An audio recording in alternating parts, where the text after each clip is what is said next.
Hey, how's it going? Facebook, Twitter, Instagram, YouTube.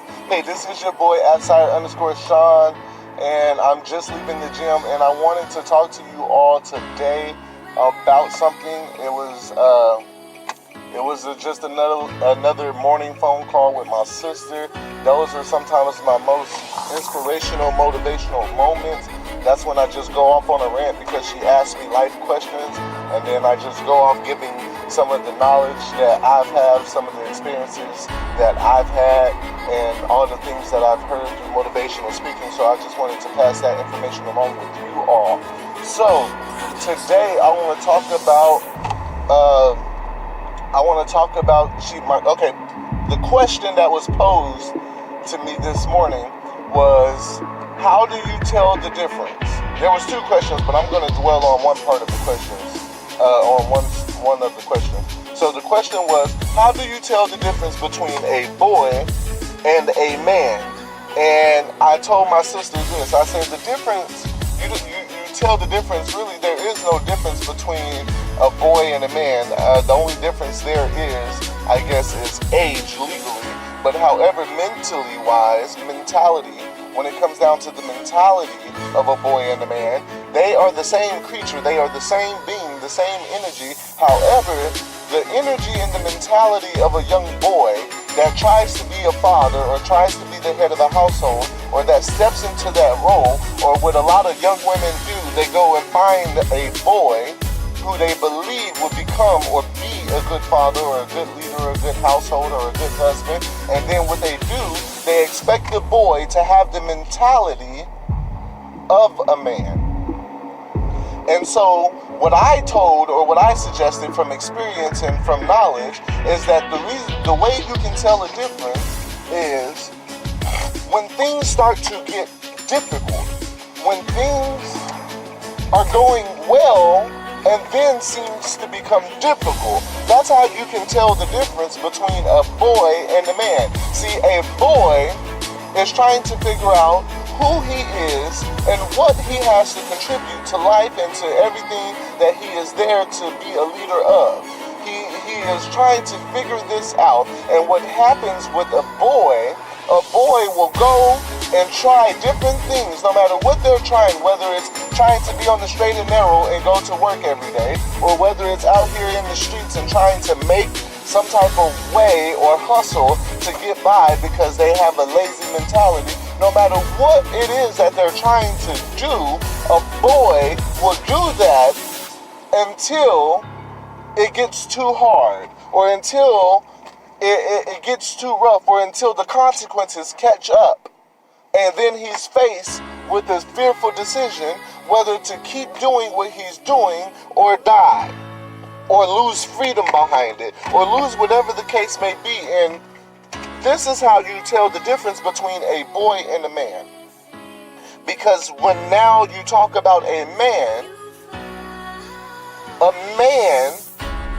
has now found out who he is and what he has to contribute to life and to his family and to things that matter to him most. A man is a provider.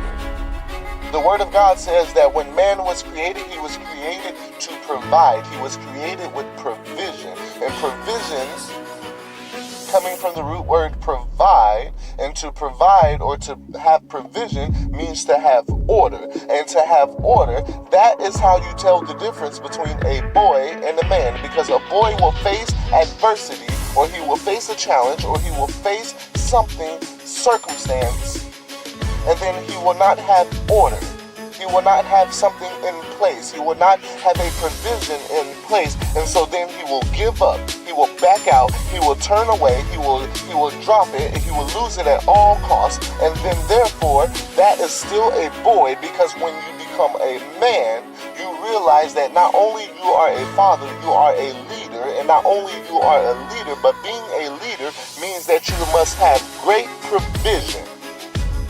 And to have great provision means that there are things and orders in place, so that when things do go left, when things get hard, when times get tough, you have something in place. There is provision that is being made. A father, a leader, a man, he will work two jobs to provide. And not saying that he has to do it, not saying that he would like to do it, but he will do it because he is putting something in place. He is putting a system, an order in place so that when things get tough or when adversity faces their life or when circumstances arises, he had something in order or made a provision in place so that it doesn't seem that hard. And that way he doesn't give up so easily.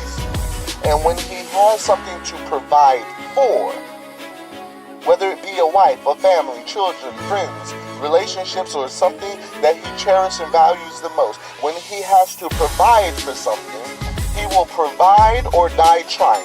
He will provide and keep providing. He will provide and make another provision or place another system in order so that when there's no time left to continue providing what he has already done work in the past, it will present itself to be fruitful in the future. So if you want to tell the difference between a boy and a man, place him in a situation where he has to understand that either he provides or dies. And not only provide for himself, but he has to provide for the things that he loves dearly, for the things that he cares most for the thing or the goal that he wishes to obtain in life, for whom he wishes to become. If you place a boy in that situation, you will separate the boy mentality from a man's mentality, because a man will not quit. A man will die trying. He will keep making provisions. He will try a new way. He will find a new system. It will be a new break, and he will not lose the provision. He will not lose the determination to continue providing. And therefore, he will create as many systems or orders that there is necessary to create so that the life that he chooses to live will go in the order that he chose it to go in. Therefore, his provisions will keep being multiplied, and therefore, if he keep multiplying his provisions and putting systems and orders in place, therefore he will be able to forever provide. That is how you separate a boy from a man. If you wish to become a man, if you wish to become a leader, if you wish to become the highest, best version of yourself, take the time out to find out what you're always running away from, what you're always giving up. Because if you continuously think the way you're thinking now, you will continuously produce what you have produced thus far. So I challenge you to abstain from your current way of thinking and to elevate yourself higher, to realize that you are not just a man who is here being, that you are now a leader, a king, that you are now someone who has the order and the authority to make provisions in life. And when you are able to make provisions, it will cause you to have an order or a system in place.